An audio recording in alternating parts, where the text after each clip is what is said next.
Paul-Émile Borduas, Refus global. Rejetons de modestes familles canadiennes-françaises, ouvrières ou petites bourgeoises, de l'arrivée au pays à nos jours restées françaises et catholiques par résistance aux vainqueurs, par attachement arbitraire au passé, par plaisir et orgueil sentimental et autres nécessités. Colonie précipitée dès 1760 dans les murs lisses de la peur, refuge habituel des vaincus, là, une première fois abandonnée. L'élite reprend la mer ou se vend au plus fort. Elle ne manquera plus de le faire chaque fois qu'une occasion sera belle. Un petit peuple serré de près aux soutanes restés les seuls dépositaires de la foi, du savoir, de la vérité et de la richesse nationale. Tenus à l'écart de l'évolution universelle de la pensée pleine de risques et de dangers, éduqués sans mauvaise volonté, mais sans contrôle, dans le faux jugement des grands faits de l'histoire, quand l'ignorance complète est impraticable.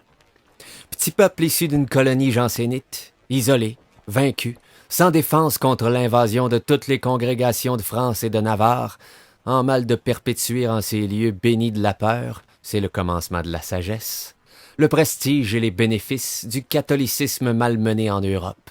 Héritière de l'autorité papale, mécanique, sans réplique, grand maître des méthodes obscurantistes, nos maisons d'enseignement ont dès lors les moyens d'organiser en monopole le règne de la mémoire exploiteuse, de la raison immobile, de l'intention néfaste. Petit peuple, qui malgré tout se multiplie dans la générosité de la chair, sinon dans celle de l'esprit, au nord de l'immense Amérique au corps sémillant de la jeunesse au cœur d'or, mais à la morale simiesque, envoûté par le prestige annihilant du souvenir des chefs-d'œuvre d'Europe, dédaigneuse des authentiques créations de ces classes opprimées. Notre destin sembla durement fixé.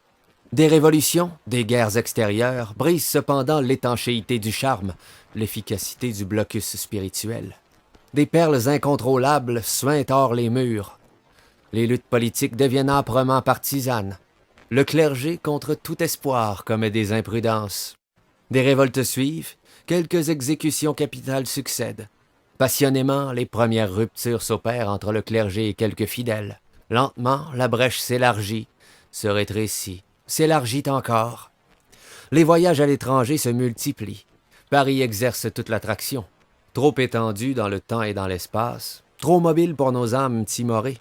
Il n'est souvent que l'occasion d'une vacance employée à parfaire une éducation sexuelle retardataire et à acquérir, du fait d'un séjour en France, l'autorité facile en vue de l'exploitation améliorée de la foule au retour.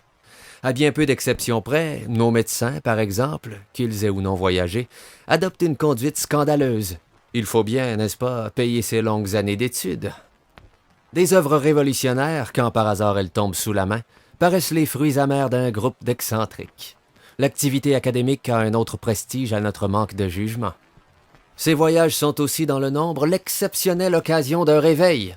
L'inviable s'infiltre partout. Les lectures défendues se répandent. Elles apportent un peu de baume et d'espoir. Des consciences s'éclairent au contact vivifiant des poètes maudits. Ces hommes qui, sans être des monstres, osent exprimer haut et net ce que les plus malheureux d'entre nous étouffent tout bas dans la honte de soi et la terreur d'être engloutis vivants. Un peu de lumière se fait à l'exemple de ces hommes qui acceptent les premiers les inquiétudes présentes, si douloureuses, si filles perdues. Les réponses qu'ils apportent ont une autre valeur de trouble, de précision, de fraîcheur que les sempiternelles rengaines proposées au pays du Québec et dans tous les séminaires du globe. Les frontières de nos rêves ne sont plus les mêmes. Des vertiges nous prennent à la tombée des oripeaux d'horizons naguère surchargés.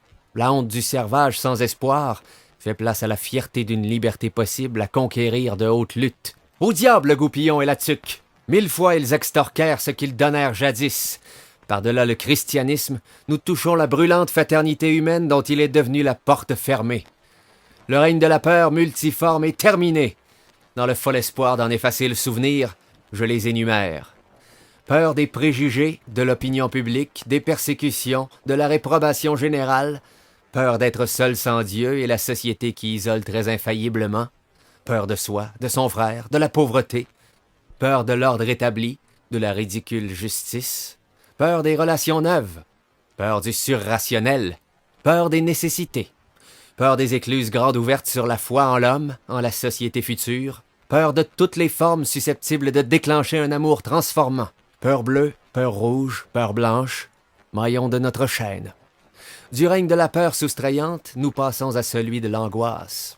Il aurait fallu être d'airain pour rester indifférent à la douleur des partis pris de gaieté feinte, des réflexes psychologiques des plus cruelles extravagances, maillot de cellophane du poignant des espoirs présents. Comment ne pas crier à la lecture de la nouvelle de cette horrible collection d'abat-jours faits de tatouages prélevés sur de malheureux captifs à la demande d'une femme élégante? Ne pas gémir à l'énoncé interminable des supplices de camps de concentration? Ne pas avoir froid aux os à la description des cachots espagnols, des représailles injustifiables, des vengeances à froid? Comment ne pas frémir devant la cruelle lucidité de la science? À ce règne de l'angoisse toute-puissante succède celui de la nausée. Nous avons été écœurés devant l'apparente inaptitude de l'homme à corriger les maux, devant l'inutilité de nos efforts, devant la vanité de nos espoirs passés.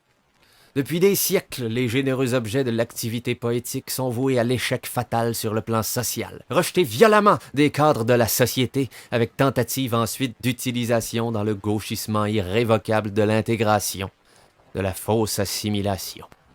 Depuis des siècles, les splendides révolutions au sein regorgeant de sève sont écrasées à mort après un court moment d'espoir délirant, dans le glissement à peine ininterrompu de l'irrémédiable descente.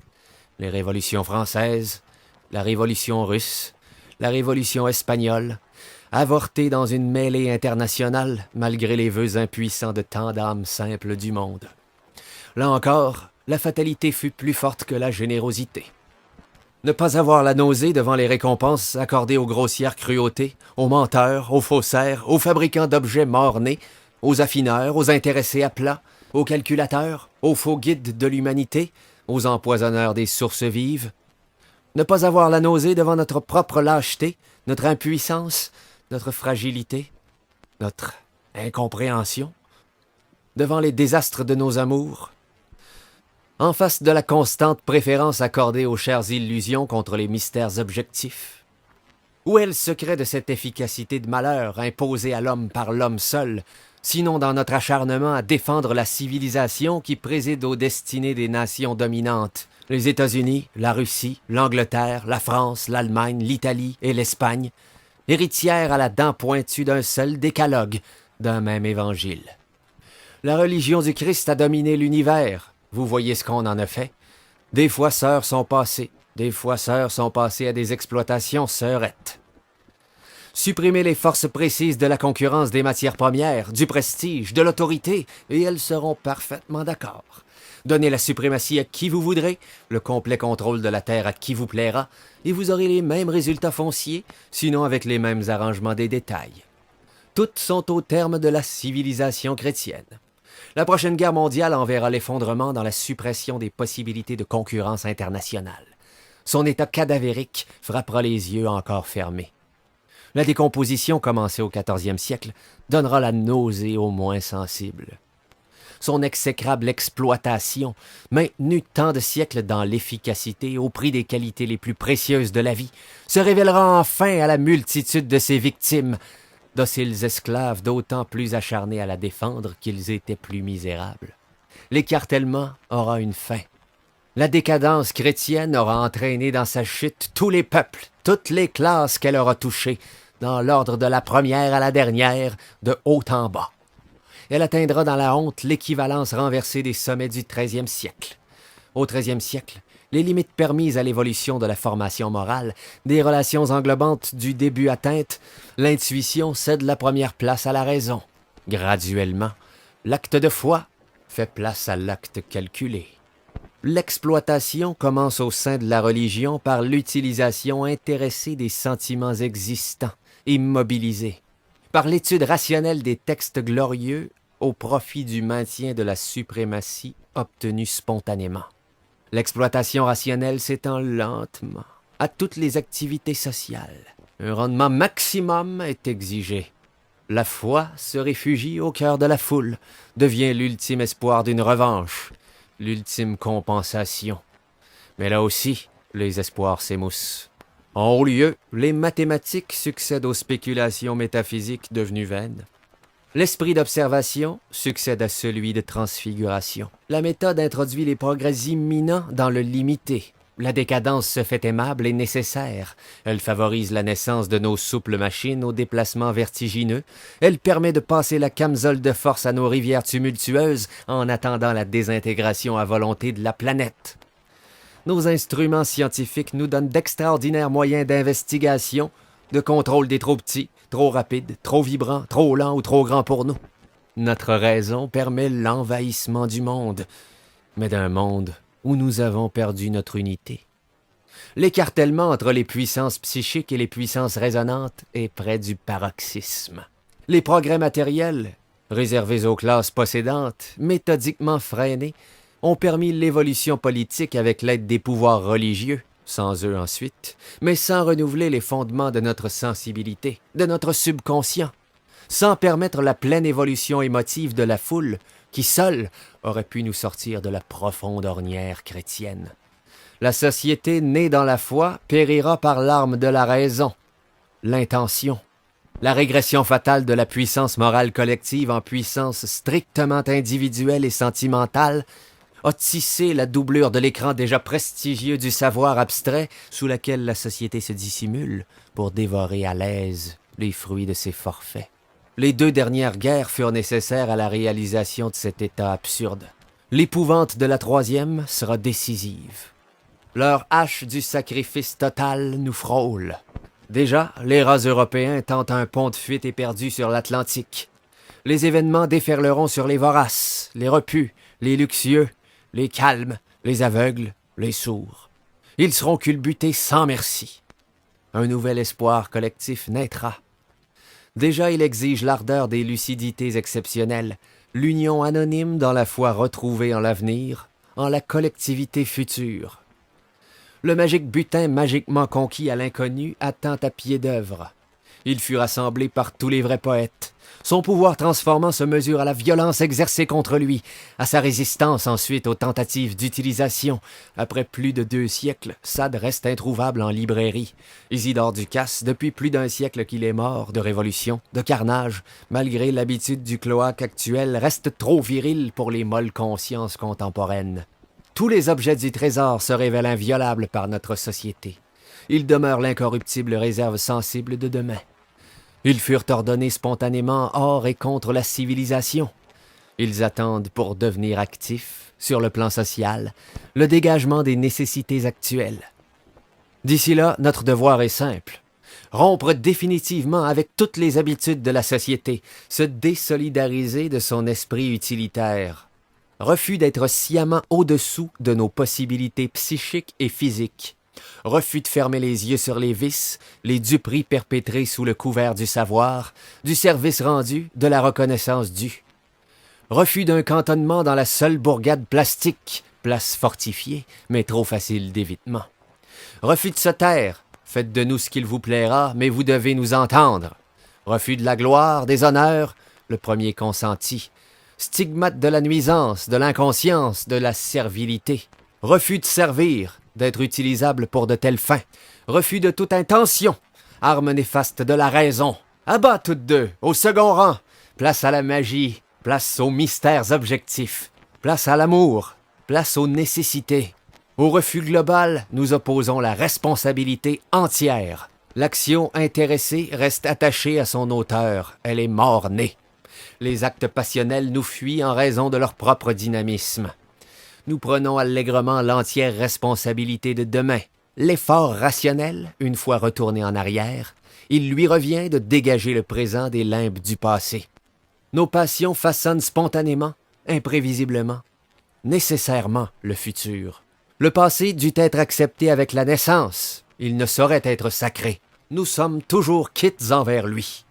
Il est naïf et malsain de considérer les hommes et les choses de l'histoire dans l'angle amplificateur de la renommée qui leur prête des qualités inaccessibles à l'homme présent. Certes, ces qualités sont hors d'atteinte aux habiles singeries académiques, mais elles le sont automatiquement chaque fois qu'un homme obéit aux nécessités profondes de son être, chaque fois qu'un homme consent à être un homme neuf dans un temps nouveau, définition de tout homme de tout temps. Fini l'assassinat massif du présent et du futur à coups redoublés du passé. Il suffit de dégager d'hier les nécessités d'aujourd'hui. Au meilleur, demain ne sera que la conséquence imprévisible du présent. Nous n'avons pas à nous en soucier avant qu'il ne soit. Règlement final des comptes. Les forces organisées de la société nous reprochent notre ardeur à l'ouvrage, le débordement de nos inquiétudes, nos excès comme une insulte à leur mollesse, à leur quiétude, à leur bon goût pour ce qui est de la vie, généreuse, pleine d'espoir et d'amour par habitude perdue. Les amis du régime nous soupçonnent de favoriser la révolution, les amis de la révolution de n'être que des révoltés. Nous protestons contre ce qui est, mais dans l'unique désir de le transformer, non de le changer. Si délicatement dit que ce soit, nous croyons comprendre. Il s'agit de classe. On nous prête l'intention naïve de vouloir transformer la société en remplaçant les hommes au pouvoir par d'autres semblables. Alors pourquoi pas eux, évidemment.